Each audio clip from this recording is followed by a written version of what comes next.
24 আর 71 সমান সমান বলবে, আর আমার এটা মেনে নিতে হবে কেন? এই ছেলেরা একদিন বুঝবে যে কত বড় অপরাধটা তারা করতেছে। আর যদি আদর্শিকভাবে মনে করে থাকে যে এই দেশটা জঙ্গিদের দেশ হবে, হ্যাঁ জঙ্গিদের দেশ হইতে পারে যদি সমস্ত মুক্তিযুদ্ধ এবং বাঙালি জাতিকে যদি মেরে ফেলে।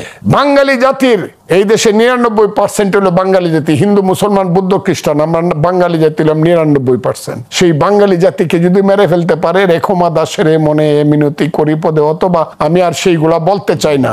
বাঙালি জাতি যতদিন থাকবে ততদিন বাংলাদেশ স্বাধীনতার সংগ্রাম হতে থাকবে, কেউ এর থেকে বিচ্ছিন্ন করতে পারবে।